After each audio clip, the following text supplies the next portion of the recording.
जय जिनेन्द्र। कौशल्या के राम भाग 10 में आप सभी का स्वागत है। हम चर्चा कर रहे हैं रावण और उनके बल के बारे में। तो दशानन रावण जो हैं उनका बल अति तीव्र है और जिस कारण से उन्होंने अपनी लंका को वापस पाया है। अब आगे बढ़ते हैं तो उनके कई और राज्य हैं जिन पर उनके वंश के लोग, उनके पूर्वज लोग राज्य किया करते थे। उनमें से एक है किष्कु नगर। इस राज्य के बारे में आज हम चर्चा करते हैं।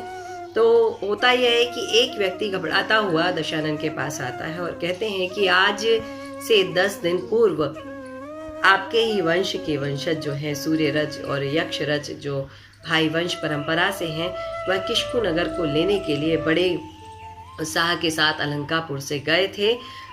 यम से चिरकाल तक उन्होंने युद्ध किया और युद्ध करते करते शत्रु ने छल से उन्हें पकड़ लिया है। जब यक्षरज युद्ध कर रहा था तो सूर्यरज भी उनके साथ में युद्ध करने के लिए गए थे और चिरकाल तक युद्ध करने के कारण यक्षरज जो है वह मूर्छित हो गए और लोकपाल यम ने उन्हें बंदी बना लिया। अब लोकपाल यम जो है, उनका जो शासन है, उनका जो राज्य है, वहाँ पर उन्होंने एक नगर की स्थापना की है और उसे नरक की तरह बनाकर रखा है। वहाँ पर वैतरणी है और स्वयं को यमराज समझते हैं। वहाँ पर वैतरणी नदी है और नरक के समान ही कठिनाइयाँ, परेशानियाँ और समस्याएं और लोगों को दुख दिए जाते हैं। और अभी जो वैतरणी नदी इत्यादि बनाकर रखी गई है, अभी जहाँ पर इंद्र विद्याधर ने जिन्हें युद्ध में जीता है उन सबको भी वहीं कष्टकारी स्थान पर रखा है। तो जो आपके सूर्यरज और रक्षरज हैं, यक्षरज हैं, दोनों अभी उसी स्थान पर अत्यधिक कष्ट को भोग रहे हैं और मरने को आतुर हैं। यह वृत्तांत सुनकर जो राजा दशानन है वह थोड़े व्याकुल हो जाते हैं और पूछते हैं कि आप कौन हैं। तो वह कहते हैं कि मैं यक्षरज की परंपरा से चला आया हुआ नौकर हूँ। मेरा नाम शाखावली है। मैं शुश्रोणी और रणदक्ष का पुत्र हूँ। राजा दशानन यह बात सुनते हैं और अत्यंत क्रोध में आते हैं और युद्ध का आदेश दे देते हैं। जब वह पहुँचते हैं तो किष्कुपुर नगर के दक्षिण दिशा में कृत्रिम नरक कि गर्त में कई सारे मनुष्यों को देखते हैं। देखते ही उस नरक से उनकी रक्षा करने के लिए वहाँ के सभी सिपाहियों को मार डालते हैं और उनके मारने के बाद वहाँ से सभी मनुष्यों को मुक्त कर दिया जाता है।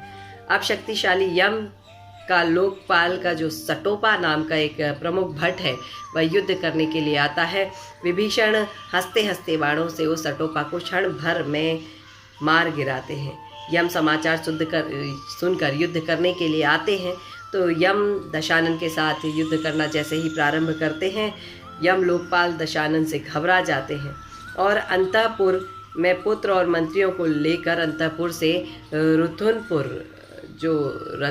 रुथुनपुर था उस नगर में पहुंच जाते हैं। यह वही नगर है जहां पर इंद्र शासन कर रहे हैं और इंद्र के पास पहुंचते हैं और कहते हैं कि जिसने वैष्णवर्ण से अपनी लंका को वापस लिया है वही उसी योद्धा ने मुझे पराजित किया है। तो इंद्र ने कहा है कि आप हमारे पास रहिए, सुरक्षित रहिए, लेकिन ये दशानन जाएगा कहाँ? आप भय को छोड़िए, सुख से रहिए।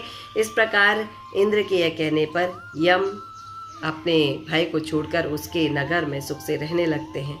दशानन ने भी यम को हटाकर किष्किंध नगर को सूर्यरज को दे दिया और यक्षरज को किष्कुपुर नगर दे दिया। सूर्यरज और यक्षरज दोनों अपने कुल की परंपरा के नगरों को पाकर अत्यंत प्रसन्न होते हैं और सुखपूर्वक वहाँ पर रहने लगते हैं। कौशल्या के राम में आप जो कथाएं सुन रहे हैं, आप जो पढ़ रहे हैं, सचमुच बड़ी खूबसूरत, बड़ी सुंदर कथाएं हैं, बड़ी सत्य कथाएं हैं जिनमें जरा भी झूठ नहीं है, जरा भी असत्य नहीं है और आश्चर्यचकित करने वाली मनोहर कथाओं को आपके साथ मुझे भी पढ़ने का सौभाग्य प्राप्त हो रहा है, जिसके लिए सहृदय धन्यवाद। अगले भाग में हम चर्चा करेंगे सुग्रीव की उत्पत्ति के बारे में। आज्ञा दीजिए। नमस्कार, प्रणाम, जय।